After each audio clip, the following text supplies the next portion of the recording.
Welcome to Day Zero Update for July 6th, 2025. I'm your host, Chris Alogi. I'm Brandon Perkins. And I'm Jan Red Victoria. And yeah, it has been, let's say, a noteworthy week, I guess. Yep. The Microsoft layoffs hit, and boy, were they worse than I was expecting. Mm-hmm. We'll get to that stuff here later, but they're not the only company with issues.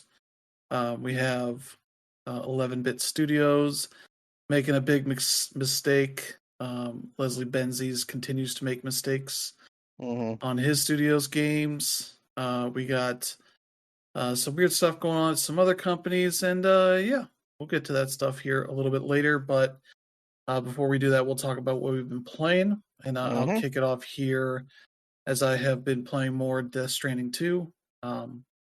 I am now in episode 3. I don't know how many there are in this game, but the second episode was just cutscenes, basically, and like one little bit of gameplay. But yeah, I basically went around to all the different facilities in Mexico. Then they give you one last job that is basically, oh, here's some stuff for the baby Lou. You know, just head back and you do that. So yeah, I've done a boss fight, which was a bit messy in just the way that what I remember the boss fights from the first game being. You're gonna have all this tar all over the place, and they're usually doing something to cause a lot of chaos. This one kind of loved to just spew crap at you and sucked up the tar if you weren't able to get onto something first. A bunch of stuff like that. I kind of went in underprepared. I didn't realize I was going to need more guns and whatnot. So luckily, there's stuff that happens there where other people kind of are able to donate things that go to other people there. Blood bags and grenades and some guns and such. So that went pretty well. And after that, you get your first vehicle. So they give you a vehicle pretty quickly. It's like a tri-motorcycle, three-wheeled motorcycle. They kind of let you carry a bit more stuff around, and also when they kind of just throw a bunch more stuff around the areas, things that you want to take back to these different bases and whatnot. So where I'm at is kind of I'm about to meet up with the rest of Fragile's crew on her big like airship thing that we have run into, and so yeah, that's about where I'm at right now. I'm gonna meet up all the other actors that are in this game, or a bunch of them, I guess. So there's that. Been enjoying that still. I got a copy of Rune Factory Guardians of Azuma in from GameFly. Was able to start that up, and yeah, that's been pretty good so far. I think that might be the first of that series that is in full 3D versus kind of being, classic style top down kind of thing for DS or 3DS or whatever kind of platforms those were on. So the story here is that you are playing this character, you pick male or female for it, and you kind of wake up in this area in with some amnesia about what you probably are. I assume you'll find that out at some point. But you wake up in this village that's kind of atrophied a bit. The guardian has kind of disappeared, and immediately you start helping out people, and you kind of deal with some pretty basic stuff. And then people start showing up to people, I think, that come from an actual like airship, Final Fantasy style airship that provides some flavor, I guess. They were trying to fight this evil dragon that shows up that you kind of help them deal with, and in there you kind of find out that um, there are these good and bad dragons, and you meet what is essentially a white dragon that you kind of met in a dream, but they're in the form of like a goat looking character. So you're kind of dealing with that. I assume at some point that character will turn into their full dragon form, but for now they're just like a weird like goat spirit that hangs around. And so yeah, basically I assume the villages must all be named after the seasons because we're in the spring season, and so I think we're in the spring season. So I'm in the spring village, and they kind of give you a section of the village that you can build stuff on, and you kind of learn how to do that stuff, and eventually you can assign the people in your village to take care of things like collect wood, tend to the garden, uh, you know, collect ores and manage shops and that kind of stuff. All your kind of basic stuff you'd expect. Where I'm at, I'm a handful of days in right now, where they basically kind of opened it up a bit, where I have the ability to kind of hang out with people. You can chat with them, kind of build up your friendship meter with them. Some characters have, an actual affection meter for romantic relationship type stuff. There's male and female options for that. Um, Though I have not been building up that one just yet. Mostly, you talk to people a day, you get a little bump on the buddy meter. Um, I can do a hangout session, which is usually you picking a topic from 4 random topics they give you, and you're trying to figure out like, okay, which ones is this character gonna like?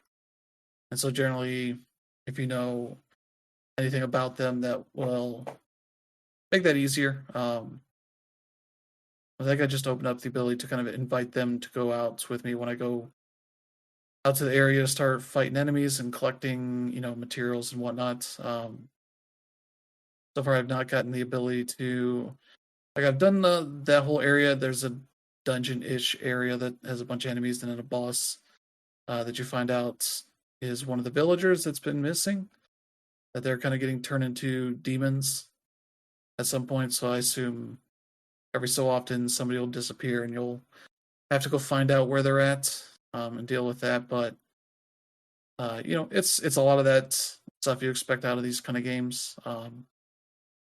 The managing of the villagers also involves things like paying them. So you definitely want to get crops going so that you can sell that stuff and pay for people to do work. Yep. And whatnot. Trying to see what else there is. Yeah, I'm in the middle of trying to build more buildings, but I don't have the money for it just yet. But yeah, there's still probably in the early parts, but now I'm actually where time actually passes. Yeah. And so like the chatter stuff with people where you're hanging out and talking with them about thing that has time attached to it. Some things might be like 10 minutes or 30 minutes if they're more in depth kind of stuff. So I'm going to keep dipping into that. But yeah, this seems like a pretty good game on the Switch too. Interesting thing is there's like a top-down view you can get for the area that you can, plant crops and put buildings down and all that. That you can use the Joy-Con as a mouse to do stuff there, which is kind of neat. But also, it's like it's only for this one thing as far as I've seen. But yeah, they have their own version of achievements in this. A lot of collectible type stuff. There's a kid that's obsessed with these frog statues, so he wants to know whenever you see new ones.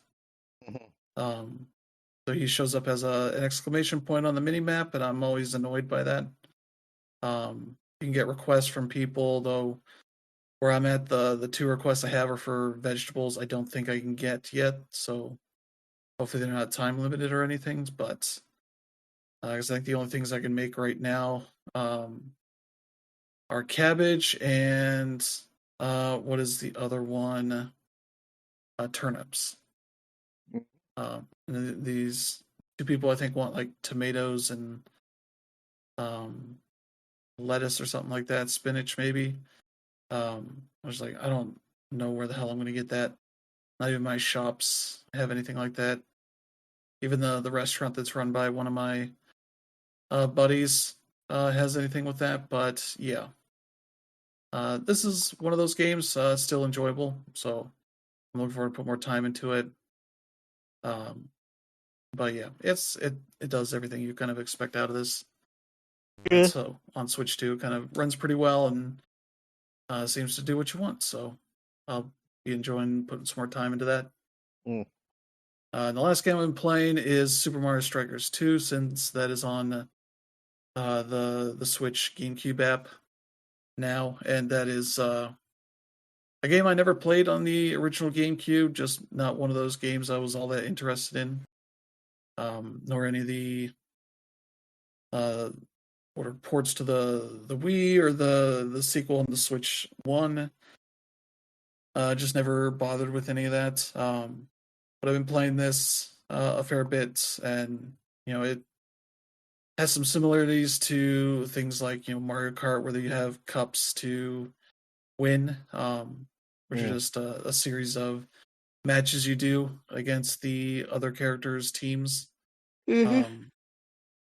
In a kind of hilarious fashion, you have your main character, and then you have sidekicks. You pick one of the 4 types of sidekicks. I think it's Hammer Bro, Koopa, a Birdo, and a Toad. And depending on which your main character you're using, the side characters are all themed after that. And so some of those can just look real dumb and ugly. Like I did a tournament with Donkey Kong, and I think I picked Hammer Bros, so they have shells that are literally brown and green. Maybe not in an appealing way. It kind of looks like if you mash those colors together, it would just look like vomit. So it's kind of one of those things. When I was with Peach, I had Birdos and they were just pink. So I didn't even think about the color thing until I saw like Luigi had some and they were green. I was like, okay, this is a little weird. And so yeah, you're just completing cups. I'm playing on the rookie difficulty, so it's not been too hard. There's like an in-game achievement system a bit where it's just like, hey, score this many goals. You get the bronze version of that trophy. And then there's milestones for silver and gold for that stuff. I think there's at least one character to unlock. It unlocks more cups as you beat the previous ones and all that. So yeah, it's kind of one of those. It controls pretty well, though I don't know if my setup or some of the input latency that is inherent to the GameCube app right now is making some of the controls a little weird, where I'm trying to just pass to another character and end up passing twice, or trying to pass to set up a good shot and hitting A to pass and then B right after it to set up a pass and shoot, and just kicking it in, where it just seems to ignore button presses. There's been some of that. So I don't know where that's necessarily coming from, but yeah, that's been a little frustrating. But being on the rookie difficulty is not a huge issue, but I'm sure it will be more as I play through the higher difficulty stuff. But yeah, that's a game that holds up pretty well. Yeah, like the arenas look pretty nice, but the crowds are all just you know flat images that are bouncing up and down. So there's a lot of extra detail that is not that you might expect from that are probably in the modern versions of this game, but this one, the arenas look nice, but the crowds don't. Basically, But yeah, that's been fun, and that's been pretty much what I've been doing. So how about you, Brandon? Yeah, well, as for me, um, I have most of my gaming time has been taken up with Deus Ex. I have been playing a lot of Shotgun King on my PC because that game is incredibly addictive and it has ways of drawing me back in just very easily. But Deus Ex has been sort of my primary gaming, and I am honestly absolutely shocked at how well that game actually holds up. Like that game originally came out in what, like 1999, 2000, something like that. That game is like 25 years old, and yet somehow it's still a lot of fun, and it's still, incredibly engaging. It can be vexing at times. Um, it's sometimes there are parts of it where it definitely shows its age, and there are also parts of it where it shows how like so much of it just still stands out and still kind of just astonishes me. I'm over like halfway through it now. We recently left Hong Kong. We're now in Paris. And the one thing about that game I will say that's also really fascinating to me is the version that I'm playing is on the PS5. It's the PS2 version, which was Deus Ex: The Conspiracy. And they actually like managed to take the original game and like pretty easily like adapt it to a console. In a way that's honestly very easy to figure out and is very intuitive, and not being really not being opaque like say a certain System Shock 2.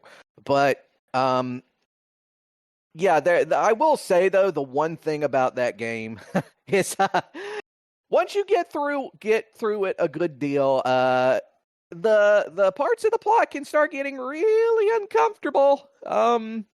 Because the whole sort of thing about Deus Ex is that it's got a lot of like conspiracy theory stuff thrown in it.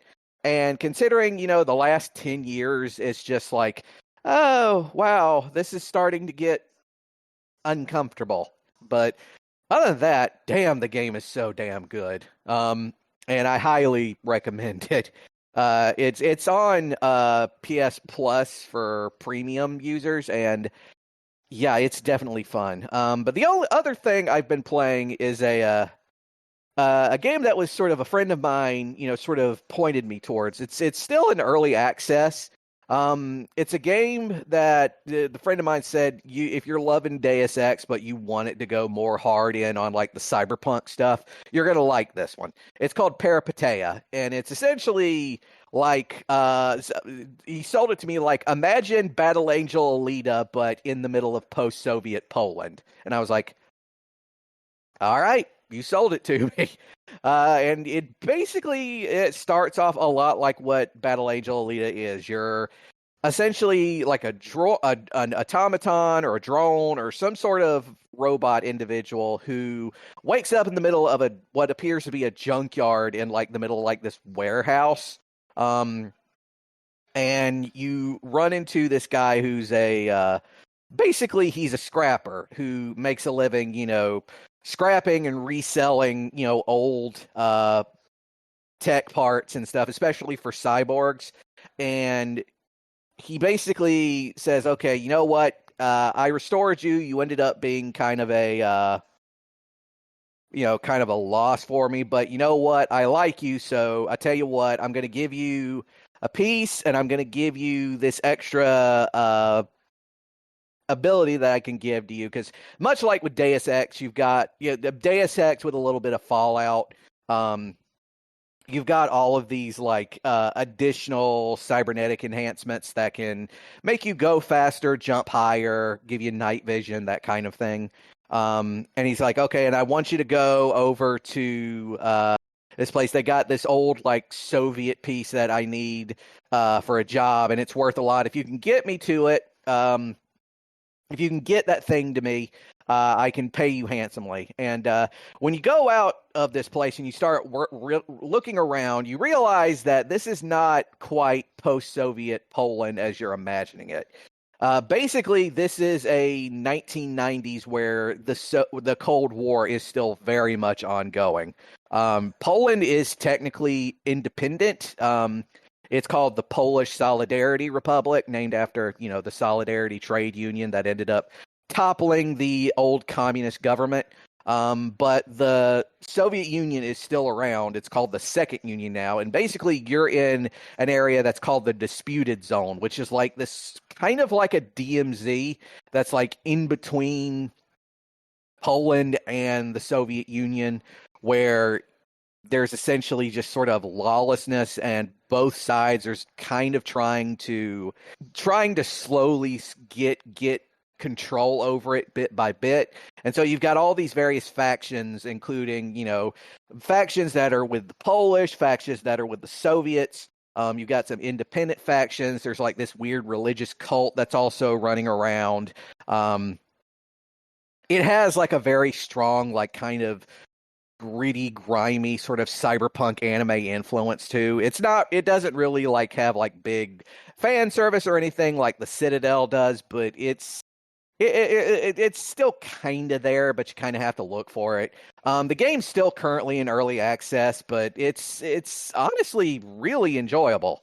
I will say though, considering the game is still in early access and everything, some of the controls are kind of a little wonky, and you're gonna have to like kind of get used to them, and you're gonna like to have to use like hotkeys and stuff for a lot of it, especially when it comes to using like getting your abilities started and everything. It's especially it is fortunately you can kind of use like a hybrid with like both keyboard and controller, which I've been sort of using. But yeah, that's basically what I've been playing. So Danner, what about you?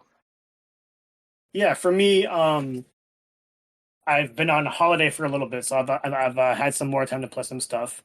The main thing that I finished was Ruffian the Riverside. As I mentioned, that was like the main game that I was playing last week, and yeah, I finally rolled through credits, and there is a lot in that game. It is really easy to get overwhelmed by the amount of collectibles that there are to find. But the main thing that I really like about it is that the golden path to go through things is pretty easy to follow. The main thing that I don't like is that while you do have a hub world and it's really easy to find your way from getting to point A to point B, the hard thing is that there's no means of fast travel, and a lot of the time will be spent like actually going from that point to that point, and it's a little annoying in that regard. I know when I talked about it last, I said that the main thing that will make or break the game, or make or break the experience, is people's propensity to solve puzzles. And the main puzzles in this game are going to be with the game's swap mechanic. So you have the ability to change one piece of the environment to that same piece. An example I love to give is there's a waterfall. If you use a swap mechanic on climbable vines, you can go ahead and change that waterfall to vines. Another thing that I did was I changed an ocean to lava, which burned away boxes and also melted steel that I can use as platforms. And then eventually, like when everything turns back into water, you essentially have new islands to climb on top of. So that was all well and good. The main way this game really hits is when you actually finally fall into the game's pull and loop. So the main thing here is that the world's core is pretty much stolen by this Rubik's Cube. And the main way to get everything back is to find these golden letters, which are kind of like the Hollywood sign, except it says Riverside. So like those are like the main things you're going to be looking for in this world. And the main way you do that is by following all of these sort of open world levels. By open world, I mean it's pretty similar to what you'll see in Super Mario 64 and Banjo-Kazooie. You can roam and explore as much as you want, but at the same time, like they're all pretty self-contained. And the main thing is that you're going to be solving quests in the middle of these levels in order to, earn these items. So very similar to Banjo-Kazooie in that regard, which I think is what they're trying to follow through here. But yeah, the main thing that I wasn't really liking was that there just weren't enough platforming segments for me, and then eventually the swap mechanic really wore out its welcome. The main thing that I did like though is that once you get to the I don't want to call them dungeons. They're more like levels, but each of them really feels very varied. The first one kind of has you go through a platforming segment, whereas the second one is more of like stealth, where you want to avoid like certain enemies seeing you, and at the same time, you also want to be able to have a sense of comprehension because there's one puzzle where you have to know what color flowers this funeral caretaker likes, and you want to be able to change those flowers to the right color. And there's no real way that the game actually takes notes for you, so it's something that you really have to remember. And like the thing that'll suck is if you put the game away, come back at that point and not know what you're doing. There really aren't that many characters to talk to, so it would be tough to really just find your way in doing all of that. The other weird thing is that the game sort of ends in a cliffhanger. And obviously with this being an indie game, like there's no guarantee that a sequel will happen, especially with the way the industry was. But there definitely is a nice bit of charm to this game. I will say that I liked this game a whole lot better than the original release of Yooka-Laylee, which is like saying a lot because Yooka-Laylee was supposed to be the spiritual sequel to Banjo-Kazooie, and I think like this is closer in that regard. But yeah, I definitely enjoyed my time with Ruffy and the Riverside. The game is like rather short at around 8 hours, and if you want to find everything, it can probably double that and take it to 15. But yeah, it's a good time, and the cool thing is I think the game's only $20. So if you want to go ahead and just to take a rabbit out of the hat, it's definitely worth a try. After that, I played a little bit of Astro Bot. I don't know why I did. I just went ahead and browsed my PlayStation collection, and I was like, you know what? I never played Astro Bot since I originally beat it. And like now we have all of these speedrun worlds in addition to the Christmas level that came up during the holidays last year. And I played a little bit of the holiday level, and it made me realize, it's been so long since I've played this game that I don't remember what a lot of the power-ups do. So I didn't ultimately, find all of the collectibles in that level, but I definitely had time and remember just how responsive everything was. And so I jumped back into the time attack mode, and I had a lot of fun. I went through the level where you have to use the ice mechanic in order to build new platforms and get to the end. And I was like, cool. The main thing is it's very similar to Neon White, where you want to be able to get to the end, but at the same time, like it's a time attack, and maybe you're not going to be able to compete with the world, but you'll be able to compete with people on your friends list. And then like I saw Chris on there, so I was like, cool. I want to see how fast I can beat this level. And like once I was finally able to like get a good time over him, I was like, all right, I'm done for the day. So yeah, I haven't tried the other levels in that just because like once you really like try to study the layout of one level, like you really only want to play that one. So that was about it there. I don't know when I'll go back to it, but it's definitely a lot of fun, especially like when you really want to get your competitive juices going. Like I see myself really enjoying Astrobot's time attack versus something like Sonic's, where you don't really have much control of what's going to happen, and while you do, it's like it's just too fast for anything. But yeah, Astrobot was definitely fun in that regard. In the meantime, I'm just biding time for other releases, so I've decided to just jump into stuff that I've felt interested in. Xbox actually gave us a code for Fantasy Life I, The Girl Who Steals Time. This game came out maybe a month or two ago, and I did not know who to contact to get a review code, so it was cool that Xbox just ended up giving me one. And I didn't dive too much into it yet. I'm like 30 minutes in. The main thing I did was I built my character, and I was thrown onto the island for the first time. And there is a little bit of a plot here, so it is pretty cool to see. But it looks like a lot of what I'll be doing is Animal Crossing-esque quests, if you want to call them, or just various chores before things move on. But yeah, I'm definitely enjoying the vibe so far. It is very level 5. I haven't played a game that sort of puts things in front of you like this since Ni no Kuni 2, which, I kind of gave a mixed review to, but I definitely saw the charm in that, and I'm also seeing the charm in this release too. So eventually I hope to hop back in, but the main game that I've been playing is Dragon Quest III HD 2D Remake. I have had this game since launch last year, but it also came out late in the year. And the reason why I never dove into it was because I had upgraded my PS5 to a 30th anniversary PS5 Slim, and I didn't realize that it didn't come with a disc drive. So it took forever to get a disc drive, and by the time I finally got one, it was already 2025. So I've been hopping into other things, and yeah, Dragon Quest III HD 2D Remake is I don't know if it's completely the game that I remember, but I'm definitely having fun with it.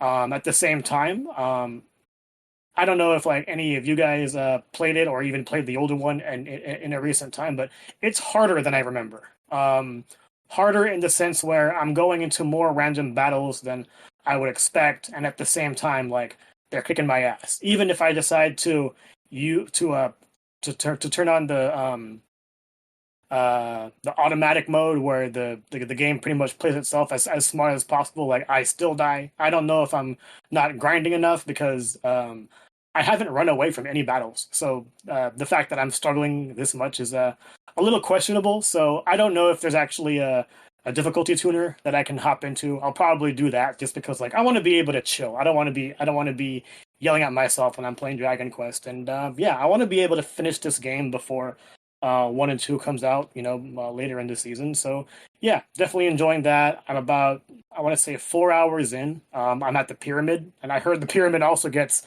a whole lot harder. So we'll see about that. But yeah, I'm definitely enjoying my time with all that, and I'm looking forward to Tony Hawk next week. All right. All right, so yeah, let's get to some news. And ironically, our first news is the Game Pass stuff that's being added for this week, which just feels a little silly to talk about considering what the last part of the show is going to be. But if you still have Game Pass and still want to keep it, there's going to be some games to check out. So let's get to that. Let's see here. The stuff that's available now. There is, let's see, Little Nightmares 2 for Game Pass Ultimate, PC Game Pass, and Game Pass Standard.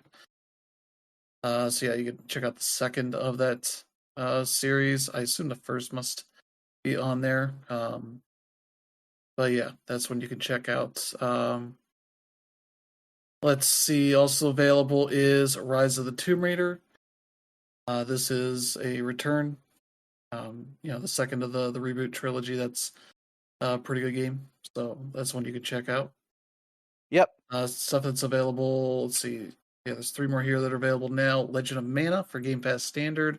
Mm-hmm. Trials of Mana for Game Pass Standard. So if you don't have Ultimate, that's available on the cheaper tiers now. Mm-hmm. Then let's see, also available here, Ultimate Chicken Horse for Game Pass Ultimate, PC Game Pass, and Game Pass Standard. That's one of those competitive co-op games where essentially you are a variety of animal characters who are given each round a piece of level or some destructive thing to use to build out ways to get around this level to the goal. If everybody gets there safely, nobody gets a point. But if somebody dies, everybody that survives gets a point. So it's kind of one of those games where you want to trip people up, but don't not be too tricky so that everybody dies. Otherwise, nobody gets a point. It's one of those kind of chaotic things where you can learn which of your friends are not trustworthy, because they're the ones that always want to destroy and fuck everybody else over. Mm-hmm. So there you go for that. That's one of those good games. Mm-hmm. They got a sequel coming, I think, at some point. I'm trying to see if I can find the name for it.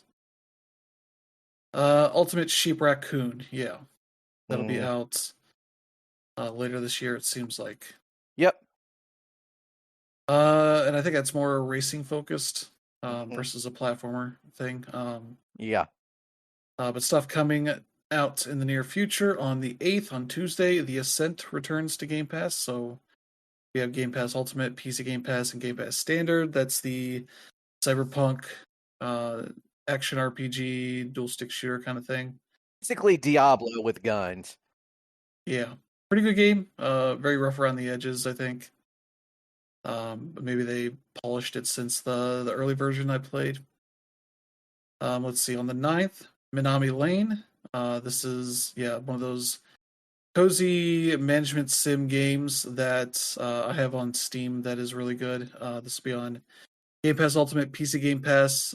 Basically, you are building out the businesses that will be businesses' homes. You'll be putting on just one street. It's like a Japanese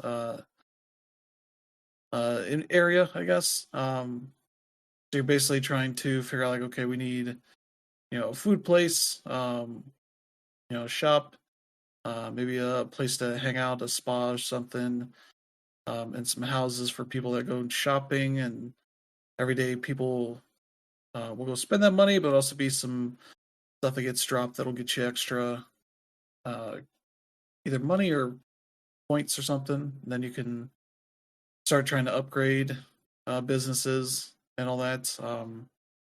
You can set up colors of the buildings. They try to get uniform or have something different.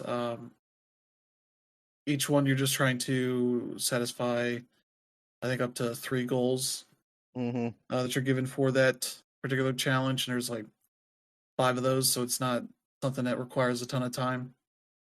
But yeah, this is like a game that goes on. I think it's like $5 on Steam normally, so it's not exactly an expensive game.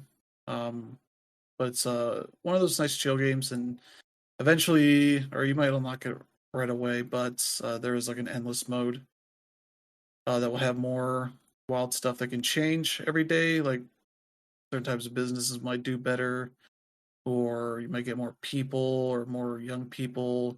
There's a concept of like young people like certain kinds of businesses, and old people, want spas and whatnot, that kind of stuff. So that's a nice little game. So that'll be on console and PC. So they must be releasing a console version then. Okay, so yeah, that's one to check out if you like, your city builder kind of thing, but lose, you lose pretty quickly once it starts to grow. This one's pretty manageable on that front. So that's Wednesday. And on Friday, I believe, will be Tony Hawk's Pro Skater 3+4. It'll be on Game Pass Ultimate and PC Game Pass. The long-awaited collection of Tony Hawk's 3 and 4. The big change they made is the open maps of Tony Hawk's Pro Skater 4 have been pared down to being suited for the 2-minute timer thing that's the first 3 games did. And so you kind of lose the more exploration and challenge focused stuff there, but they, I assume, put a lot of those challenges as like the 2-minute things you do. So yeah, I'm curious to see how that stuff does, but yeah, have not been like eager to pre-order this or anything because it's that kind of change just doesn't make me excited for this, as I'd rather have the your original experience preserved and upgraded as needed. But yeah, losing that is kind of like losing what was interesting about that 4th game. Yeah, is that they kind of changed up the formula a bit, and then that kind of worked into Thug 1 and 2, and the rest of the games in the franchise. So yeah, there's that. I guess you pre-order the deluxe edition or the just pay for the upgrade for the deluxe edition. You can start playing it on Tuesday, 3 days early. Boy, that's $20 on boy. That's a lot of money just for not owning the game, just to play it early. Might as well just buy the game at that point. Yeah, let's see. The last one here, July 15th for Game Pass Ultimate, PC Game Pass, and Game Pass Standard. High on Life returns. So if you missed it the first time around, you can see the game that they're making a sequel for. It's a fine game. Yeah. Very much that kind of Rick and Morty humor, but what if your guns yell at you? Mm. That looks like that is pretty much it here. Not too much, but a few nice things here. So, yeah, anything you're interested in, Brandon? Well, The Ascent obviously is a game I would definitely recommend if you're a person who wants a more like sci-fi version of Diablo with guns. Let's see. Trials of Mana, if that's something that's a pretty good mana game. You want to play that. Legend of Mana is also there.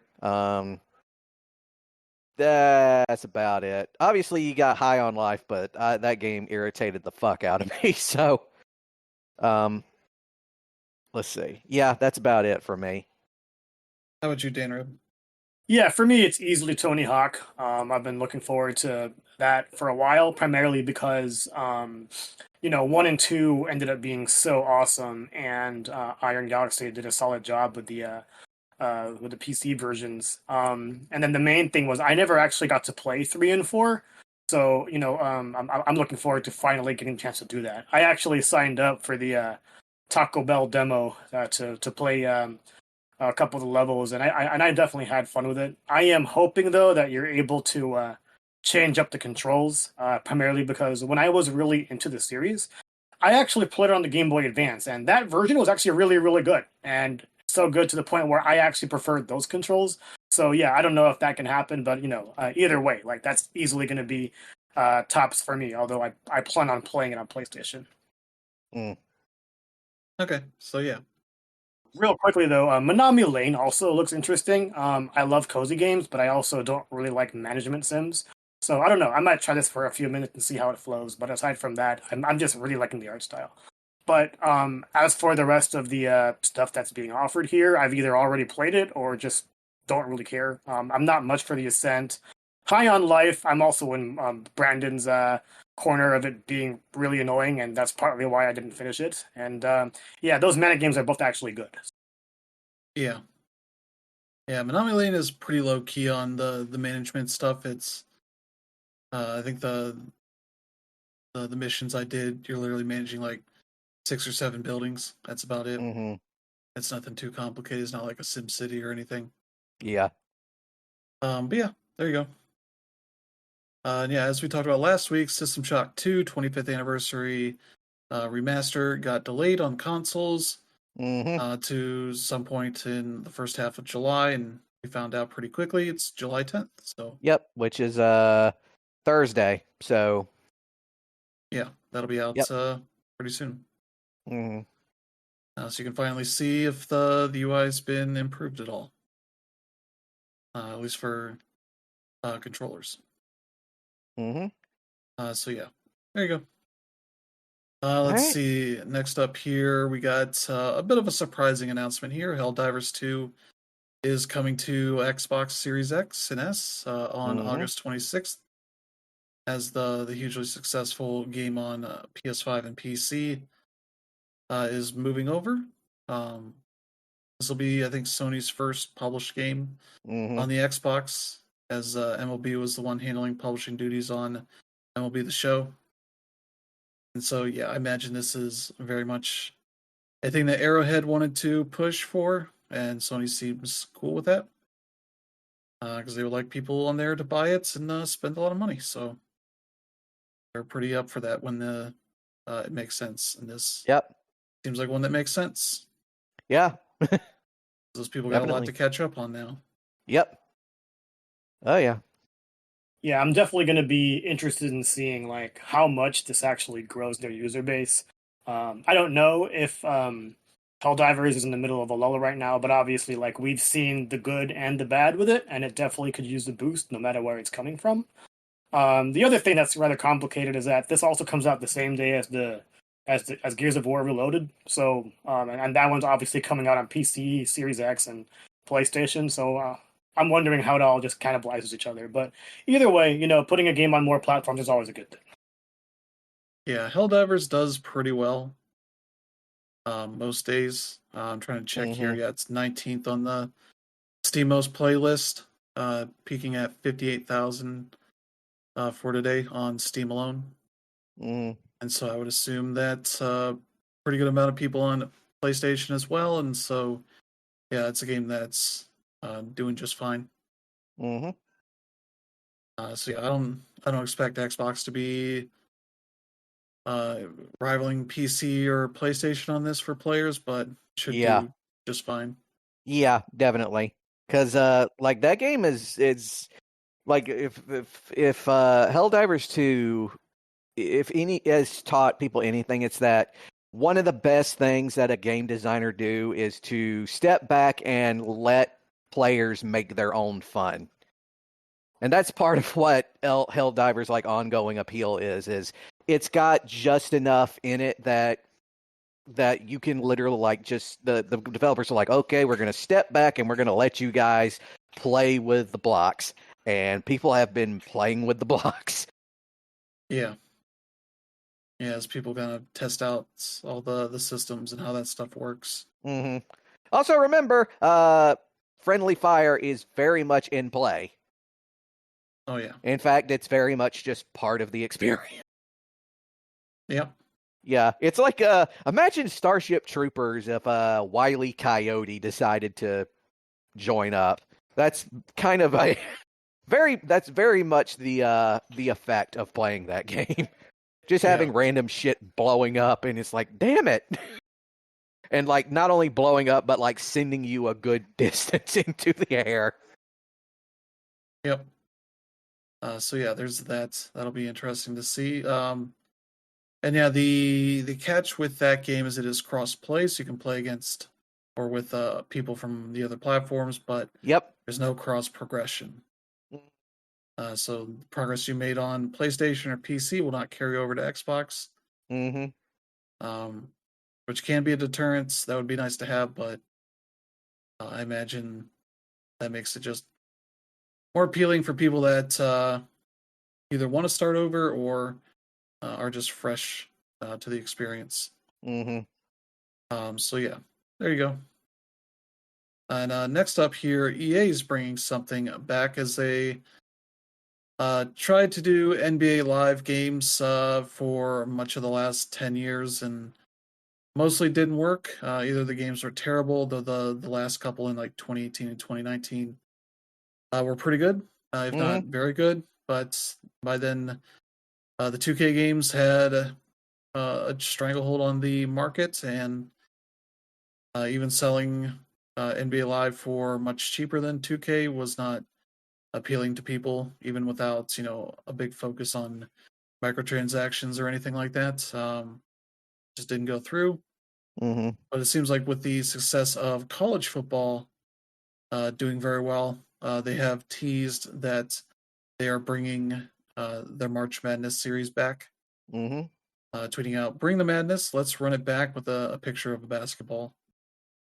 Similar to what they did for college football back in the day.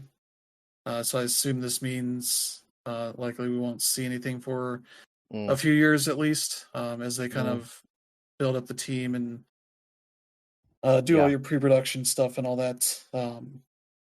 So yeah, they yeah, the NCAA still won't or will be involved in this as a licensing partner. But it's not going to be called NCAA basketball, so it might just be EA Sports College Basketball. And it seems like it probably won't be out until 2028. So yeah, a few more years of waiting for that, but Mm-hmm. that'll be interesting to see because college basketball has changed greatly since I think the last time anybody really did any of those games. Yeah. Like when was their last their college basketball game? Let me see. I think it's NCAA Basketball 10. All right. That had Blake Griffin on the cover, who's no longer in the league, Mm-hmm. or at least I don't think he is. And what year did that come out? That'd be 2009, I think. Oh wow. That November has been a 2009. while. Damn, that's like that's almost Yeah, 20 years. Damn.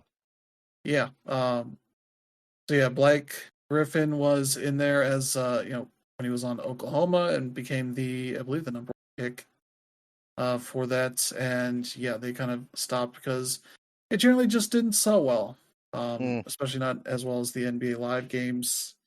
I think 2K stopped around the same time for that.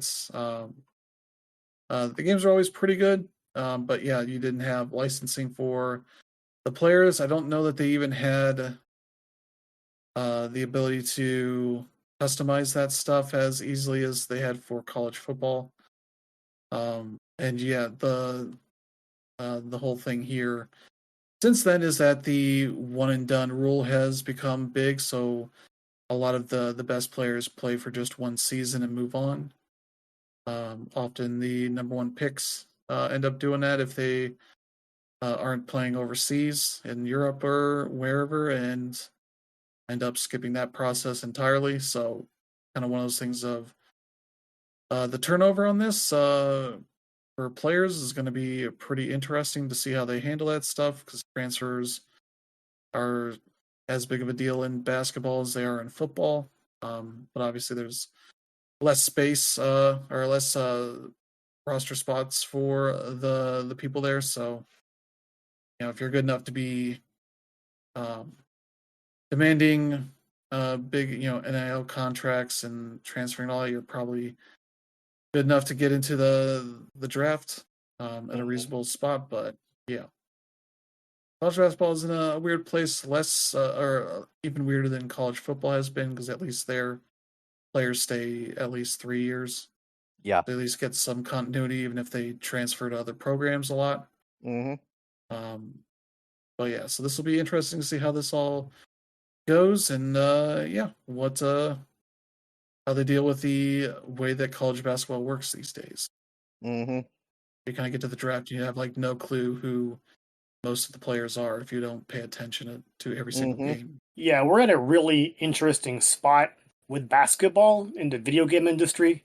Like, we all know that EA Sports pretty much dominates the football landscape with both Madden and now college football coming back.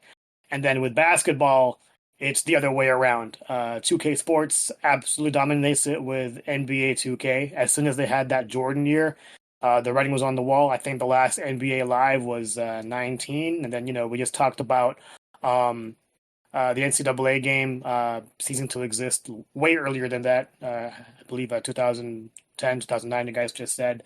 And like you're looking at the sports landscape now, the NBA is starting to go down in viewership, while the NCAA, thanks to college hoops and not college hoops, thanks to March Madness, has definitely seen unprecedented levels of success and viewership. And I think a lot of that can be attributed to fantasy sports and gambling, but that's a totally different argument to make at this point in time. But yeah, it's definitely an interesting move from EA, primarily because of the fact that they've stayed away from basketball ever since NBA Elite was done and then not released. And yeah, they have good reason to do that because 2K dominates the landscape. But at the same time, seeing what they were able to do with college football might mean they might be able to replicate some of that success with NCAA or whatever they want to call it. And this could work because while NBA Live, lost to 2K at the end of the day, it wasn't a bad game. There was never a point in time where I thought NBA Live was bad. And this could be a way for it to not really be a segue into having NBA Live come back, but, definitely put basketball back in some sort of way with EA Sports. And, the way they handled things with the various college football recruits and students and luxury deals definitely,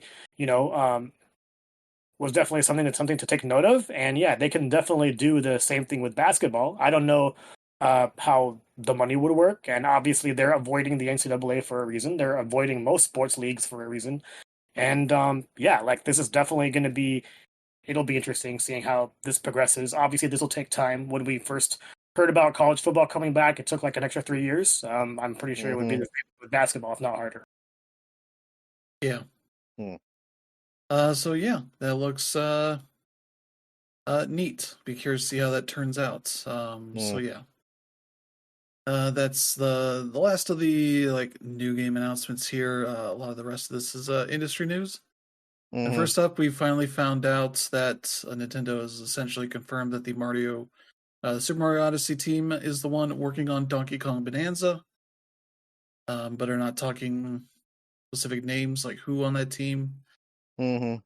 Um, which people are taking as like, oh, there's not going to be a Mario game anytime soon, which is like one Nintendo kind of works in such a way that they can easily have other teams working on games. Mm. Um, at the same time, Mario Odyssey team doesn't have to be the only team working on Mario games, as they often Mm. aren't. I don't think Yeah. Super Mario Wonder was that team. Mm. But yeah, this not a huge surprise because the original trailer for this definitely had those vibes of the kind of style and the freedom of sorts that the Donkey Kong games generally do not have to Mhm. them, and that Mario Odyssey had compared to even the previous big Mario games. Mhm. So yeah, nice to see some actual confirmation instead of just being, why don't you look at the credits and deal with it then. Mhm. So yeah, that's nice to see. Yeah, I know it was pretty much a foregone conclusion that this team worked on it, but as Chris said, it's like it's weird since they've gone on to that policy of not announcing until like we Mm. reach the game's credits. But at the same Yeah. time, typically for a lot of Nintendo's bigger releases, they did go ahead and talk about. Yeah. Either way, looking forward to this one. Oh yeah. Honestly, anybody who watched the trailer is like, yeah, the Odyssey team is definitely involved in this somewhere. Like Yeah, it's like there's just so many little hints here and there. It's like, yep, it's them. yeah. So yeah, there's that. The other Nintendo news is that they posted a mysterious message on the Canadian Nintendo website, basically saying, let me see here. Yeah, the brief announcement here. Pricing for the original Nintendo Switch family of systems and products in Canada will change based on market conditions. These Mhm. include Nintendo Switch OLED model, Nintendo Switch Lite, physical and digital Nintendo Switch games, and Nintendo Switch accessories. Mhm. Other Nintendo products, including Amiibo and Nintendo Switch Online memberships, will also experience price changes. Please note the pricing change does not apply to the Nintendo Switch 2 system, accessories, or software. And so they say they will share specific changes on August 1st. So that'll be something to watch out for in less than a month here and see what this weird move Mm. to increase the prices of, you know, I don't know that they have too many of the original Switches at Mhm. this point. Those have even been updated a bit with a better battery life in that.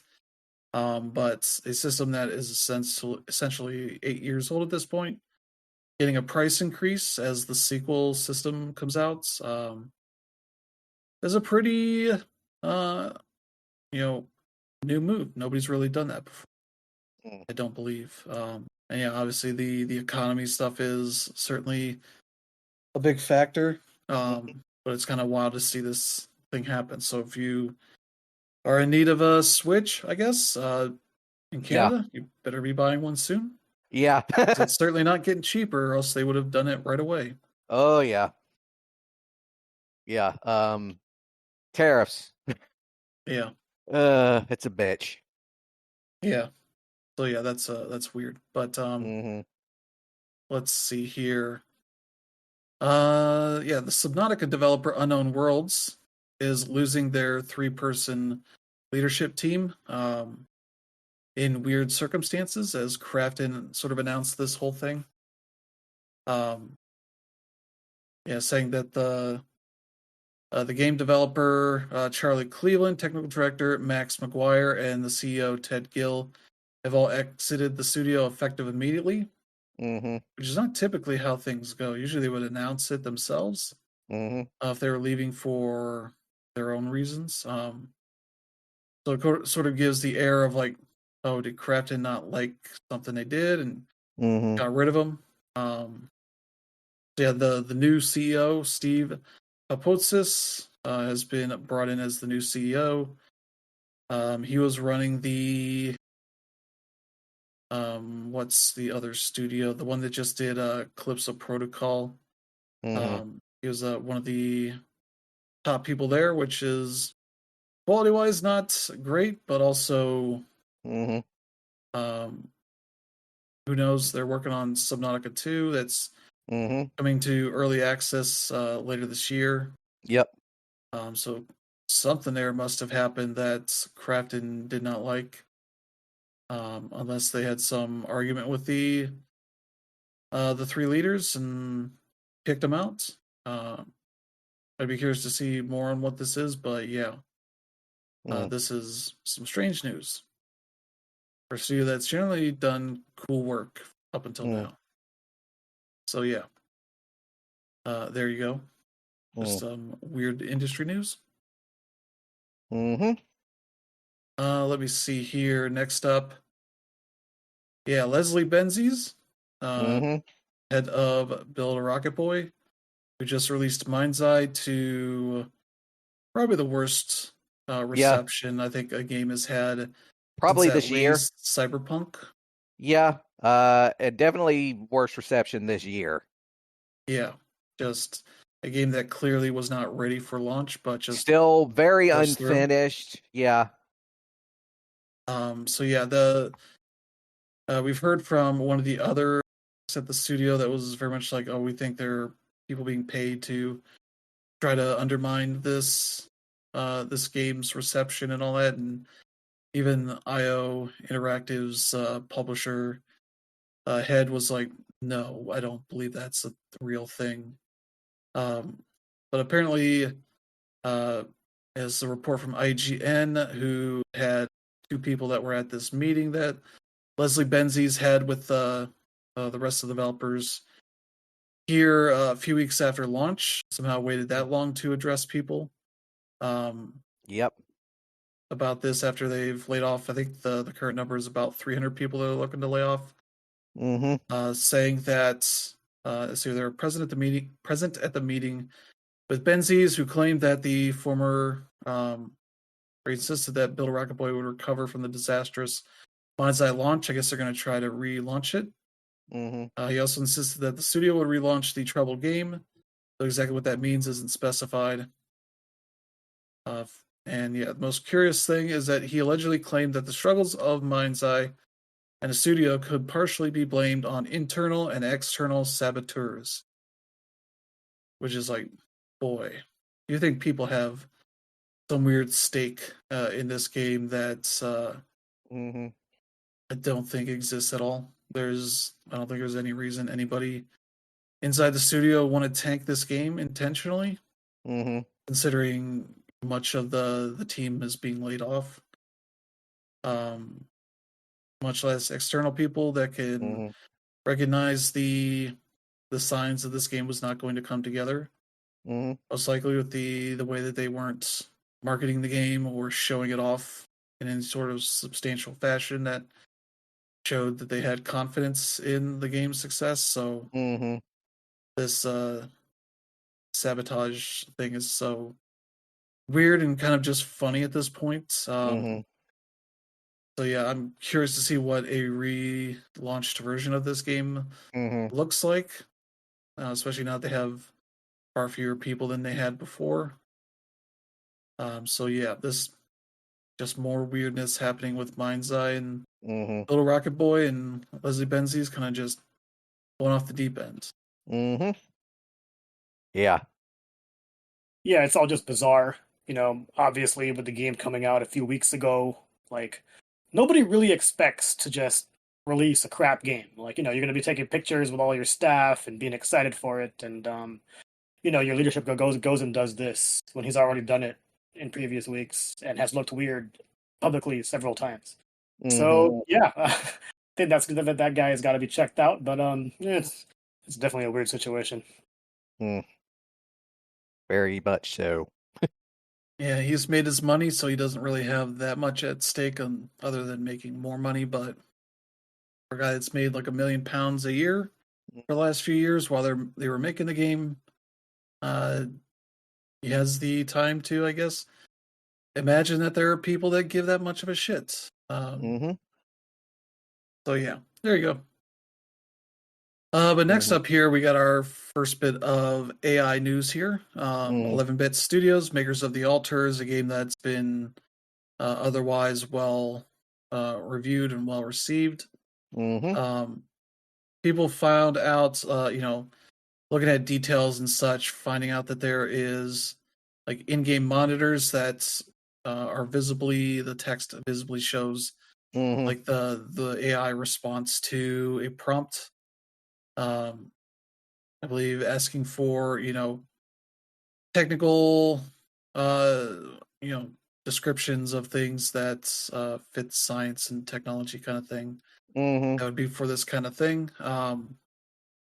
As well as, I forget if there was, the AI generated language localization also appeared in some of the non-English languages. Yeah. That is pretty obvious in a lot of that stuff because people in those countries know what Mm-hmm. sounds like natural writing here Mm-hmm. when you're doing localization versus stuff that's machine generated and often just doing it literally, localizing things and not having any real sense of trying to turn into words that people Mm-hmm. might say, Yeah. and often making mistakes. So after a few days of this kind of going around, 11-Bit put out a statement, saying that, let's see, I'm trying to see if they got a link to the whole thing. But yeah, they were basically saying they were addressing the various accusations. So they used the AI generated assets as work in progress. Mm-hmm. Had mistakenly left one in the shipped game, which you shouldn't be using that entire, in the first place. If they're, in development, temporary, textures and text and all that kind of stuff, you should make it obvious to see that stuff. I know to replace it, but yeah, here's their statement. We've seen a wide range of accusations regarding the use of AI generated alters. We've wanted to clarify our approach, give you more context. AI generated assets were used strictly as temporary work in progress during the development process in a very limited manner. Our team has always prioritized meaningful handcrafted storytelling as one of the foundations of the game. During production, AI generated text for a graphic asset, which was meant as a piece of background texture, was used by one of our graphic designers as a placeholder. It was never intended to be part of the final release. Fortunately, due to an internal oversight, the single placeholder text was mistakenly left in the game. We have since conducted a thorough review and confirmed that this was an isolated case, and the asset in question is being updated. For transparency, we've included a screenshot to show how and where it appears in the game. While I do not want to downplay the situation, we also want to clearly show its limited impact on your gaming experience, which that seems like a way to minimize people's feelings about this. In addition to that, a few licensed movies at the Alters area of the base were added at the final stage of development. While those were externally produced, our team was not involved in the creative process, and these required additional last-minute translations. Due to extreme time constraints, we chose not to involve our translation partners and had these videos localized using AI to have them ready on launch. It was always our intention. Let me see here. It was always our intention to involve our trusted translation agencies after release as part of our localization hotfix to ensure those texts would be handled with the same care and quality as the rest of the game. That process is now underway, and updated translations are being implemented, which that sort of tells me they hoped people would be okay with that, and that them doing the translation now is like, well, you found out and you're angry, so we'll fix it now. Then you try to minimize this to give you a better understanding of what a small part of the overall scope of the game's narrative layer they are. Those few external movies are approximately 10,000 words out of 3.4 million across all languages in the game, or just 0.3% of the overall text. The alternative was to release those specific dialogues in English only, which we believed would be a worse experience burden on English speakers. In hindsight, we acknowledge this was the wrong call. Even more so, no matter what we decided, we should have simply let you know. As AI tools evolve, they present new challenges and opportunities in game development. We're actively adapting our internal processes to meet this reality. But above all, we remain committed to transparency in how we make our games. We appreciate your understanding and continued support as we work towards that goal. So being like, oh, this is only 10,000 words and only 0.3% of the total words is like, yeah, your language means so little to us that, it's only 0.3%. We couldn't even have translators work on that before launch, or, launch it with the note of like, hey, we're still working on this and this languages. So please be patient. We'll be updating that in the game, kind of thing. And no, they didn't do any of that. Didn't even have the Steam thing that you can let people know like what AI was used for in this game, which a lot of people are using. And so they didn't even do that. So they makes it seem like, oh, they were probably intending to hope nobody would notice any of this stuff. Unfortunately, it made kind of a good enough game that people wanted to look into those kind of details. And obviously, the people in those regions whose language text was all messed up and garbled. Which, yeah. And it's like, I think developers are going to find a lot of backlash on this kind of stuff, even for the most minor things. If they're not willing to give people a heads up and try to be open with it versus hiding it like 11-bit did here.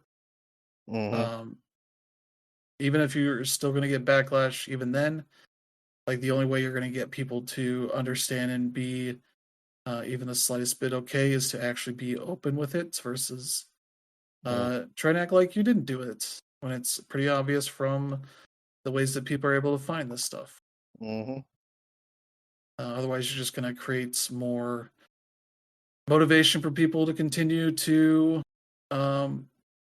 be aggressive with their backlash versus just intending to not support these games that are going to use the AI and use it sloppily like that. So, yeah. That's a sad thing to see because 11-bit Studios has been a very good developer. There's no real there's no real reason that they do this. But yeah, that's a sad thing to see. But they also handled this really poorly. So yeah, not what you want to see. But yeah, there you go. I don't know if you have anything to add, Brandon. No, it's just disappointing. Yeah, really. There's really nothing else to add to that. Yeah. We got some good news here.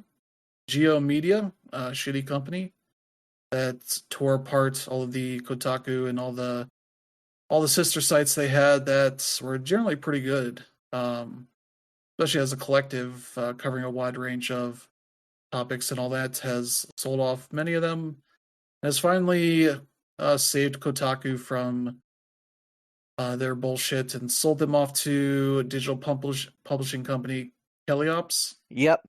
I believe this is the same publisher that has Gizmodo, I believe. Yep. So they're reunited in that sense.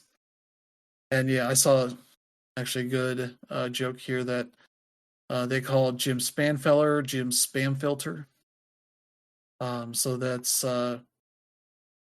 good to see that they will be free of GeoMedia and Jim's wrath of trying to completely change how they do their work, even when they have generally done very well on the views and all that, with the reporting and all that stuff. So hats off to Kotaku on a new era of having some freedom to decide what they want to work on. Hopefully that works out for them. But yeah, that's some good news. Definitely. Getting them away from those assholes is probably one of the best things you could do for those people. Yeah. Yeah. Obviously, Go Media was definitely a big problem to them on their acquisition. So I honestly don't know much about Kelly Ops, but I am hoping to all goodness that they are a much better owner, and hopefully, we start to see signs of Kotaku being, what they were, what we're used to seeing, because Mm-hmm. it hasn't been the same for lack of a better way to say it. Yeah, when you see how much they focus on guide stuff, things that'll hit with the SEO. So yeah, wish them the best, and hopefully you can see them more writing about stuff they actually care about. Mm-hmm. So yeah, there's that, and then we got some EA news, and finding out that they are going to finally put the nail in Anthem's coffin, as they're going Yeah. to shut down the servers God. on January 12th, 2026, and that Mhm. will essentially mean the game is no longer playable. It Yep. is a server-based MMO. game. Yeah.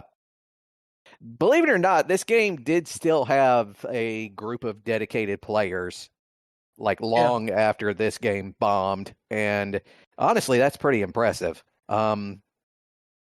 Anybody can read my review of this game that I did back when it came out on SmashPad. I liked it for what it was, when it, actually functioned. God, it was such a waste of potential. It had so many ways this game could have gone. It had some of the best flying mechanics I've ever encountered in a game of its kind. Just it had so much.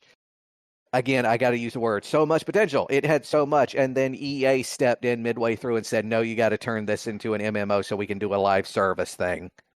yeah. Like, It was very much a game that wasn't not really ready for launch. no. It was fine for launch, Hmm. but you could definitely tell like they had plans for adding more content to the game. Oh yeah. I mean, they announced like a whole like Anthem 2.0 that was supposed to happen, and then EA stepped in and killed it. Yeah, said we've already lost enough money on this game. Yeah. No sense wasting more, I guess. Hmm. But yeah, when I saw this, I was like, that's sad. Yeah. I have a game that still has cool things about it. Yeah. Um, it's essentially, what if BioWare made their kind of RPG feature a bunch of Iron Men? Hmm. Though with some weird mechanics, like I would say maybe the heat mechanic doesn't really need to be a thing, as Hmm. aggressive as it is. That kind of reminds me of like the Borderlands pre-sequel where they're on the moon and it's like, oh, you have to worry about oxygen now, and it's like, wait, why? Why would your spacesuit not be good enough to supply all the oxygen you need? Mm. And it's like, yeah, why would you have these complex suits that uh, heat up really aggressively that you have to dunk them in water or stop flying for a while? And it's like, gameplay reasons. To give you a reason to stop and like do things. But yeah, when I saw this news, I immediately downloaded and like jumped into it, and I was like, oh yeah, I'm level 2, like right at the beginning, about to get your first mission. It was nice seeing like it still looks pretty good and all that. I have the Apex edition that's been on sale for like $2 a bunch of times. So yeah, they say they're gonna take it off of EA Plays playlist on August 15th. So if you want to check it out before everything goes away in that game, do it sooner rather than later. Yeah, it'll still be playable online until January 12th. You can no longer purchase in-game currency. Oh no. But can use your remaining balance until Anthem servers go offline. And it's like, yeah, I guess you should if you bought currency at some point. Um, it's like the most milquetoast part of that game from what I could see.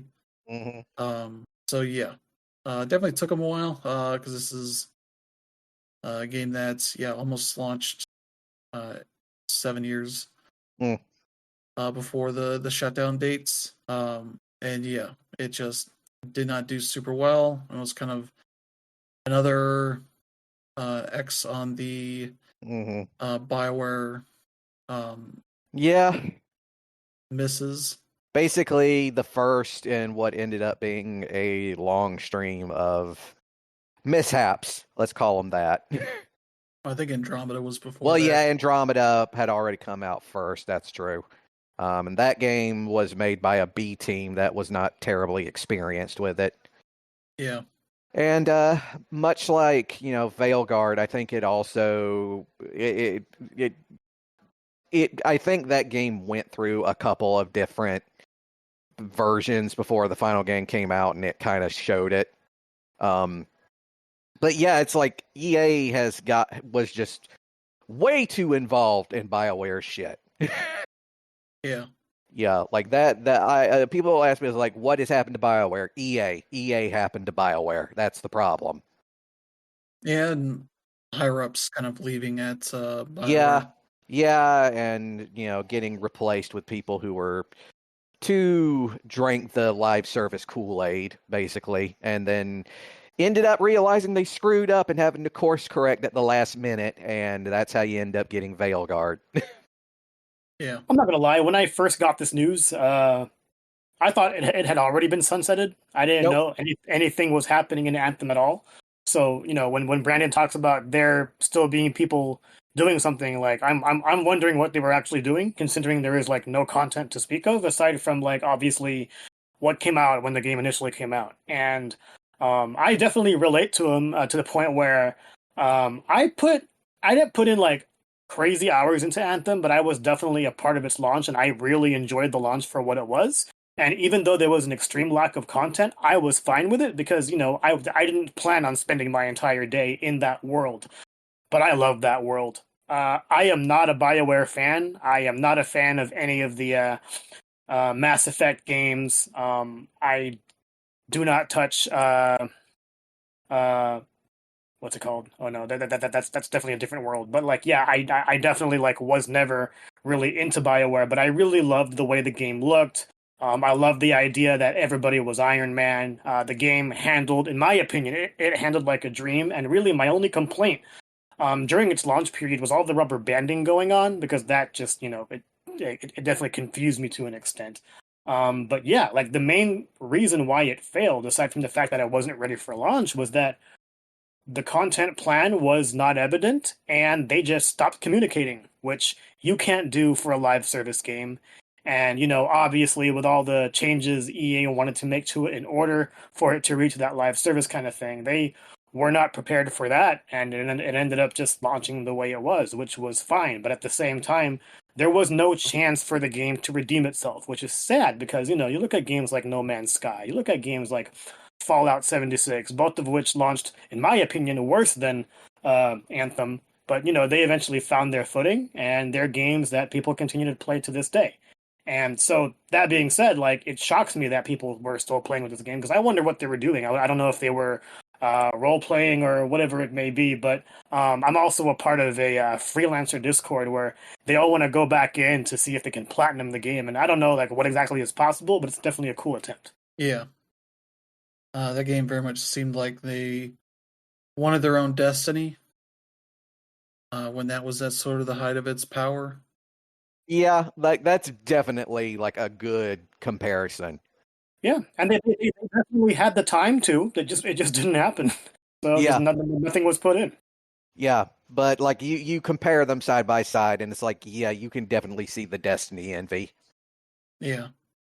So it still had the Bioware thing where like any loot you got you couldn't touch until the end of the mission. Yeah. Versus Destiny where you kind of would try to find quiet moments to look at stuff you got and be like, oh, is this better? Or whatever. So yeah, if you want to check that game out, it's available for pretty cheap, so you can check it out and see what you missed. But yeah, there's that, and then we'll get to the biggest news of the week. We knew Microsoft was going to be having some layoffs. The numbers I saw were going to be touching like all the different parts of Microsoft. But the Xbox division was like 1,000 to 2,000 maybe, but seems like maybe more than that. The total amount of people being laid off here pegged at around like 9,100 potentially, as 4% of their 200 and whatever thousand people they have at Microsoft total, which is a shitload of people.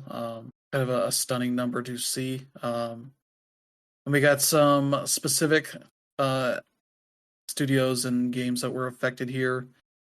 Perfect Dark's reboots has been canceled, as well as the Initiative studio itself that was formed. I was like watching some of the E3 stuff, and that was in 2018, 2019 that happened. They essentially announced the formation of that as part of them acquiring a number of other developers. I think Double Fine was that year as well. And it's like, boy, that is a huge failure on the part of Matt Booty and Phil Spencer, because that was one of their studios that they were like, they're going to be making, new stuff for us. The head of Crystal Dynamics, who worked on the Tomb Raider stuff, was working on this, was the head of this studio. I think at some points in the past few years he might have left. But that's definitely something that's, that was 2018, so 7 years they've been hiring up, and it seems like just a studio kind of never got over the hump into full development with, more concrete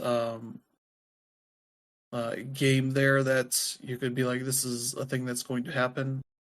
We did get that trailer last year, the gameplay trailer, that very much felt like a vertical slice, where if you veered too far off the path and maybe did certain things, you could get it to break. But obviously for the trailer, they didn't show any of that. It just looked like very much a perfect storm of things to do during this mission. It didn't really come together as like an actual full game there. It seems like that wasn't too far off, considering they canceled the game in studio, shut them all down. All those people are laid off, unfortunately. Luckily, I think the Crystal Dynamic people will be able to go back to their studio. So there's that. The long-delayed game Everwild from Rare has been canceled. One that has lost a number of directors on that game. That is no longer going to be happening. Which is a shame. But not really surprising, because I don't think we really got much in the way of real gameplay out of that or anything. It's just like, oh, this is still going. Phil's played it. He says it's pretty good. And it's like, okay. That doesn't really mean anything when you're in such an extreme situation where you just need to cut things that are not ready to go to start making more money for them.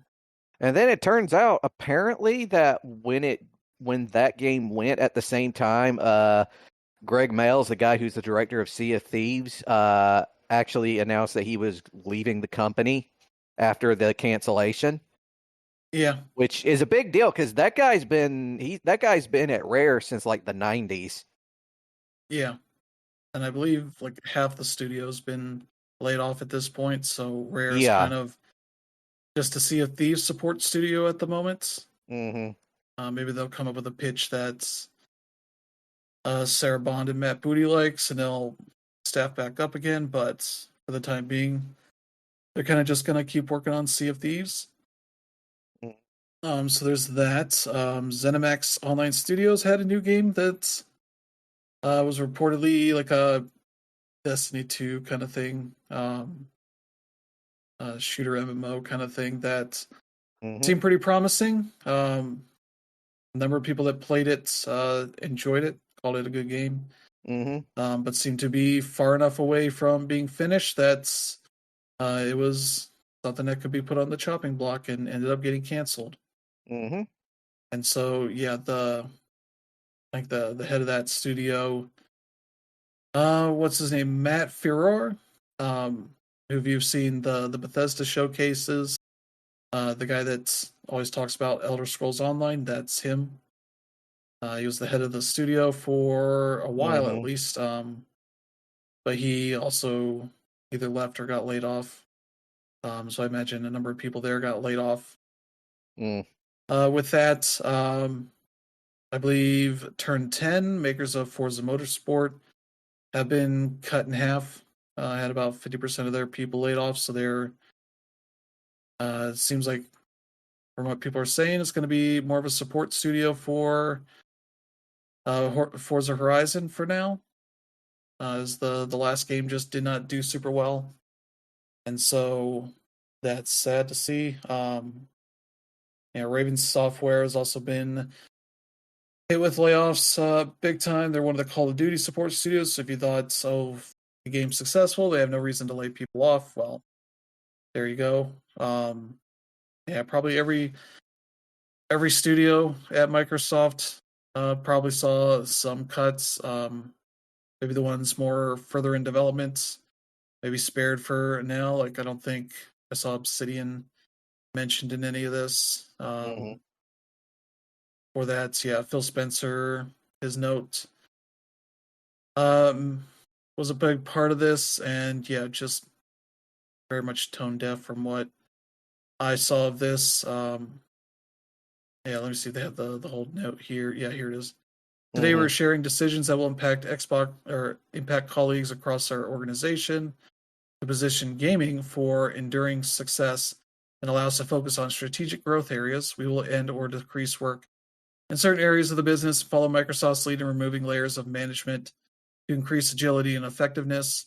Out of respect for those impacted today, the specifics of today's notifications and any organizational shifts will be shared by your team leaders in the coming days. There's more to this. But yeah, kind of a little tone deaf there in the way that it's framed. It's like we're following Microsoft's lead in removing layers of management. And it's like, I don't think all of these people are managers. Yeah. Much less is that how game development really works. With all this stuff. So yeah, there's tons of people here. And yeah, even people not part of the studio have been affected, or part of the group have been affected. As Romero Games has announced that they've laid off most of the people at their studio because their project funding was cut. Presumably, they were working with Bethesda on a new FPS. I think the studio have been doing some streaming like every Friday, checking out new first-person shooters. And such things that were very much in the vein of the type of games John Romero worked on, which was the original Doom and all that. So yeah, the studio has effectively been shut down. There's a few people there. I think it's basically John and Brenda for the most part. They've said they're going to work on maybe getting some new funding and be able to bring some people back, but yeah, they've been hugely affected by this, which is a shame because that's a studio that's been around for a while. John and Brenda Romero are big time game developers. Been working on a lot of big games for decades, so they unfortunately have played a part in these layoffs. And people very much have been critical of Matt Booty and Phil Spencer. Phil in particular, saying he should be retiring. Because a lot of this stuff that's going on here is direct result of his leadership of Xbox for the past 10, 11 years at this point. Yeah. He took over after the Xbox One launched, and dude's a kind of a relic now. He's very much part of that whole live service model era when there was just a glut of them. Now that market that bubble has basically burst, it's time to bring in some new blood. Well, and he's been in charge of Xbox since shortly after the Xbox One launched, and before that he was in charge of their first party development. So like if you notice how the first party development changed at a certain point in the Xbox 360's life, and sort of they stopped funding a ton of like original games, and kind of were just making a new Fable, a new Forza, a new Halo, or Gears. when the Kinect came out. That was kind of under his watch. And yeah, the first party kind of just languished for a long time until they just started acquiring, a dozen developers and then two of the biggest publishers in the industry. And now they have a huge amount of properties under their control that they can exploit as they need to, and have kind of become the biggest entity in the video game industry. Not really for any of the pure success they've done. It's purely because of Microsoft's success that allows them to have the funds to make these kind of acquisitions. And yeah, when you got, Call of Duty supposedly doing really well and people working on the support studios for that, for those games, it shows that there's kind of a lot here that is just kind of rotten at its core in the Microsoft business, where they're just kind of too big to fail. And as we've seen with a number of companies, even the companies making bad decisions don't lose their jobs. They're just given more leeway to, with this kind of stuff, like lay off tons of people to make the numbers go up and make it the next quarter or this current quarter look better than it maybe would have otherwise. It's not like they haven't been releasing a bunch of games and all that kind of stuff. So yeah, just sad to see. And then the last one here, one of the execs at Xbox Game Studios, Matt Turnbull, decided to post an extremely unhinged LinkedIn post shortly after these layoffs were announced, saying, let's see here, these are really challenging times, and if you're navigating a layoff, preparing for one, you're not alone and you don't have to go it alone. I know these types of tools engender strong feelings in people, but I'd be remiss in not trying to offer the best advice I can under the circumstances. I've been experimenting with ways to use LLM AI tools like ChatGPT or Copilot to help reduce the emotional and cognitive load that comes with job loss. Here are some prompt ideas and use cases that might help you if you're feeling overwhelmed. Some for career planning prompts, resume and LinkedIn help prompts, networking and outreach prompts, emotional clarity and confidence prompts. And yeah, then ends here. If this helps, feel free to share with others in your network. Stay kind, stay smart, stay connected. And of course, he got fucking roasted in the comments so much he had to delete the post. Yeah, there's people have been posting screenshots of this. They have a link here to some of the comments people were adding to this and talking about this. And yeah, it's real rough the way that people are talking about this thing. The LinkedIn is easily the worst social media out there because it's people that think they're great with advice and all that, and ends up becoming just more marketing fluff to kind of make them look smarter than they actually are. Because I would say if you thought this was a good idea to post after you laid off thousands of people, I would have said it's the worst thing you could do. Like, hey, why don't you embrace the AI to help you figure out how to get a new job? And it's like, boy, that's not a thing that's going to help you get a new job, considering there's not that many free roles out here or open jobs out here for people to, get. So yeah, this guy just looks like a huge asshole.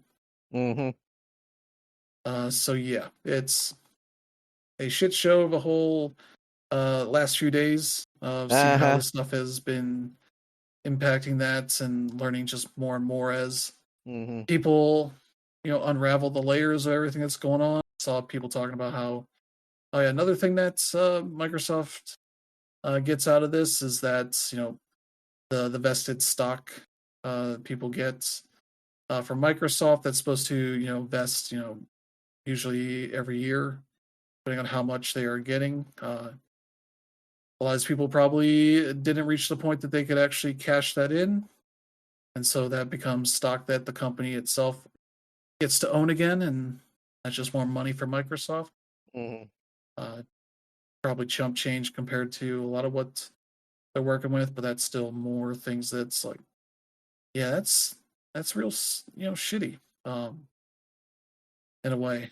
So yeah, this just all around just real shit, and really just makes Xbox's whole thing just seem less like it's a long term plan and more just like a thing that they're making up as they go along. And that's, there's no real reason to support them if you can. If you feel like you want to have some control over your involvement in this, cancel Game Pass. Don't buy games from Xbox anymore because it's if you've been supporting them as normal, that led to thousands of people losing their jobs. So your support hasn't really improved anything. The capitalism just keeps going. Yeah. And always takes, never gives to these people. So yeah, it's just kind of the awful place things are in, and I'm sure financially this is going to be great for Microsoft, but it certainly doesn't feel great when Matt Booty and Phil Spencer have been talking about how much they care about the people making the games and have to do this kind of stuff that shows they really don't care. You got some of these studios that are getting shut down or close to being shut down if they'll find the next good pitch for a game or whatever. So yeah. Do you have anything to add, Brandon? Nope. Just fuck Xbox and fuck Microsoft. That's all I can add. How about you, Dan Rib? Yeah, I mean, like just to quickly go over my say of it all. I do want to quickly apologize. Last time I was in the podcast, I wrongly said that I thought that this would primarily be on support teams, and my information told me that we'd see like 2,000 layoffs. Not to go ahead and disrespect any numbers here, but Yeah. going from 2,000 to 9,000 is absolutely insane. Let's go ahead and put that to perspective. Despite all their problems, everybody loves Nintendo. We're all going to put Iwata on his pedestal for doing what he did to avoid layoffs, but Nintendo doesn't even have 8,000 employees. Microsoft laid off 9,000. Yeah. Granted, it's not all in gaming, but yeah, as far as providing jobs for people who need them in order to put a roof over their head, it's just sad, and I feel bad for just about everybody who all of a sudden lost their job in the 4th of July when we're supposed to be celebrating our country. Granted, a number of us were not celebrating at all just because of what's being done to it. So it's really, really sad. Just to go over as much as I would have to say with these bullet points, the initiative being closed and Perfect Dark being canceled. Not to be a jerk, but it doesn't surprise me. I think the writing was on the wall when Perfect Dark was not shown during Xbox's SGF showcase. And when you're a studio who takes as long as the initiative did to show what they showed with Perfect Dark last year, and then all of a sudden have nothing this year, that's not good. At the same time, I totally get, the sentiment of people being disappointed over the fact that this was a game that should not have been touched.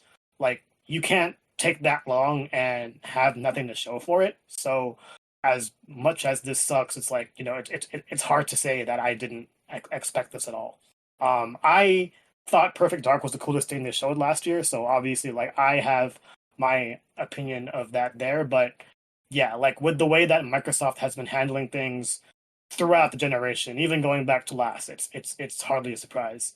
That being said, Everwild being canceled is also sort of expected as well, primarily because until now, we still don't know what that game is. I am looking forward to the day where people are eventually allowed to talk about it and give us more information, because even though that was easily a game that people can easily look forward to, the fact that nobody knew what it was, despite its really, really, really long time in development, is also just bad. So yeah, again, I feel, for everybody that was affected, but seeing how everything has been in the industry, it's you can't work in it and not feel at least a little bit scared. That's the way that I've been, these past few years. And then once it eventually hit me, it was like, okay, let's see how I deal with it now. And, I'm lucky enough to still be in the industry in the way that I am, but I can't say that I haven't been going through my own difficulties as well. Which brings me to Phil, you look at him now compared to looking at him when he first got hired. Like, the dude has definitely aged. Like, I'm not gonna, I don't want to be an apologist for him, but at the same time, it's like, he's not taking any of this well. I had the fortune of speaking to him at Summer Game Fest a couple times, and he gave me his honest review of what he thought Xbox showed at SGF, and he told me he'd give it a C, which someone who works as an executive giving like his own presentation a C, like that to me like takes balls, and I definitely like respect him for giving me that full opinion. But at the end of the day, like as we mentioned earlier, like these 9,000 wasn't just gaming, but it definitely hit gaming harder than we thought it would to begin with. And at the end of the day, like he does have people to report to. Everything he said was definitely tone deaf, but unfortunately, you do have to say something. I wish he didn't say anything. I wish that things were definitely more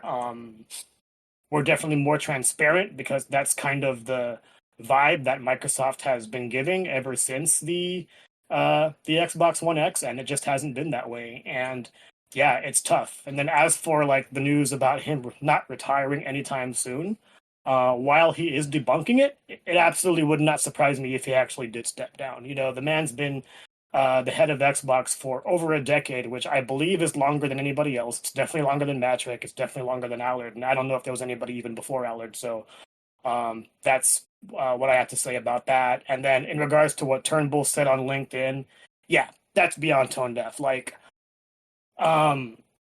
it's weird because obviously, me being there, as well as, knowing as many people as I know within the industry who has been affected by some sort of layoff, including Microsoft's, it's tough. Like, you don't want to read anything from anybody unless it was a coworker. And in this situation, we're talking about somebody who has had his job for over a decade, and maybe he does understand what it's like to be laid off, but you being laid off 20 years ago versus being laid off anytime within these last 3 years is not the same at all.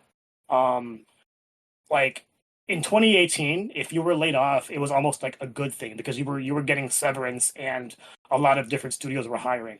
Now everybody is laying off. There is no sign of them getting better at all.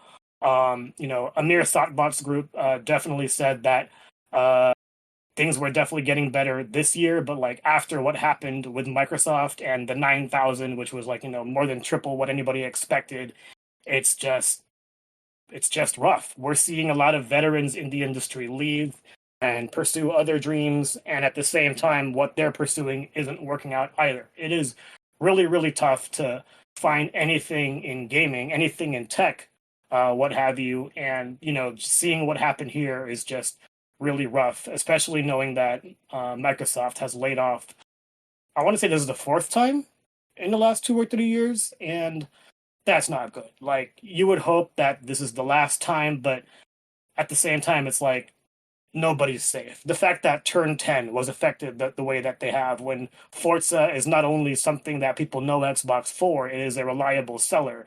The fact that they had, the number that they had is just really rough, and it's really hard to think of any situation where anybody at Microsoft is safe at all, and that sucks. And yeah, that's really all I have to say, and I wish everyone all the best here, and like even people who are still at Microsoft or still at Xbox who have their jobs, it's harder. Not just because you have less people there, but because, the mental side of it where your friends are gone. And, 9,000 people are affected, but, multiply that number by 3 because their families are also affected. And at this time of year, it's really unfortunate. Mm-hmm. Yeah. And it just kind of puts a big spotlight on the way that Microsoft has been focusing a lot of their attention. Game Pass, a lot of talk has been going on about how sustainable that is, and it seems like not very, if it's seemingly cannibalizing a lot of potential sales that Mm-hmm. they're able to get on Steam and PlayStation, but Yeah, and the rough thing about Game Pass is that nobody is going to like call you wrong when people call it like the best value in gaming. And like I think they've already gone on record and said that they do Game Pass at a loss, and that's weird in general because businesses are not in the business of saving us any money. Game Pass is something that actually does do that, but at the same time, seeing the companies that are supposed to benefit from it not benefit is just, you wonder how sustainable it is from a business standpoint, as well as like keeping things up. Like there definitely is value from a historical standpoint, but if you're not an indie, or even if you are an indie, like I'm wondering like what the actual come up actually is by being a part of that program. I still have it. Granted, like Xbox themselves gave it to me for a full year, but it's like the value is definitely there, but it's really just hard to really want to support anything that they're doing. And for the last 3 generations, the Xbox has been my least played console, and I don't know, nothing really motivates me to just continue on with it. yeah, and I think the thing is that like most people that have Game Pass aren't juggling a bunch of the games on there. They're just finding like one here and there to focus on for a while until they need Yeah. something else, and then I spend more time browsing it than I do playing anything on it. yeah, like I spend most of my time managing the download space Yeah. with that. So yeah, it's just like yeah, it's like the thing where I also see developers talking about like the back catalog stuff is more valuable than the day one stuff because yeah, a lot of the day one games are negotiated through publishers. So if you're the developer in that relationship, unless you're owned by them, you're likely getting cut out of the deal in some way. Like I think about Outriders, where I don't believe People Can Fly ever made money off of that game. And I believe that would probably be a big part of that being Square Enix making a deal to get that on Game Pass. So the benefits of that probably mostly benefited Square Enix. So much so, I believe one of the games that People Can Fly canceled because Square Enix just wasn't helping them out with anything was a sequel to Outriders. And it's like, yeah, that seems like the way that would go. They kind of squeezed out as much money as they could out of that game that did not seem like it was going to sell incredibly well. Got as much attention as possible through Game Pass, but also made sure they were the ones that benefited the most from it, so that People Can Fly kind of entered into some rough times where they, were looking for work to do that would help keep them going. And it's like, yeah, this is a thing where when people talk about developers benefiting, that's for maybe solo developers, but like the developers that are self-publishing. But publishers are going to get the majority of the money on most of those games. In a way, it's like, yeah, this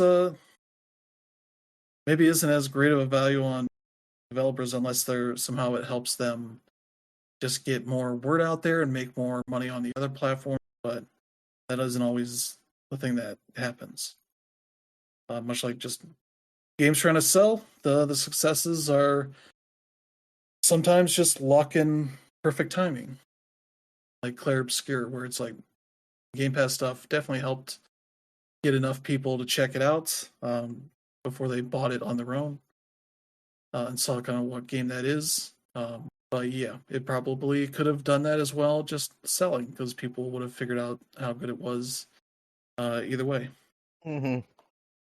Then you have stuff like South of Midnight, where it's like that being only on Xbox and PC, and kind of being more of an artsy project versus mainstream focus kind of thing. It's like, yeah, that might not have been a great fit for Game Pass, but good for the people that could burn through that, like move on to another thing. But yeah, Xbox is kind of in this weird place where like they don't seem to be doing much in the hardware side at this point, because their handheld they were supposedly making now just seems like it's going to be an OEM thing where they're going to have Asus and maybe other companies making their own versions of that Steam Deck style handheld, versus them doing anything themselves. And the rumors around their next console thing seems like it's going to be potentially similar. They just have like OEM boxes. They're all basically the same, but made by different companies. They have some merging of Xbox and PC, and there is like a PC that's more consoleized. But yeah, Xbox is an interesting place of turnover, both physical with these people being laid off, as well as their penchant for contractors that they keep on for a year and a half and then let them go, and all their learnings and all that just disappear. It seems like that was potentially a huge problem for like the Forza Motorsport game, because you have people figuring out how things work with their engine and then leave and then not train up anybody else, and you end up with games that just don't feel like a cohesive product in a way, when you have a cohesive team that works on it and is not just they're rotating in and out constantly.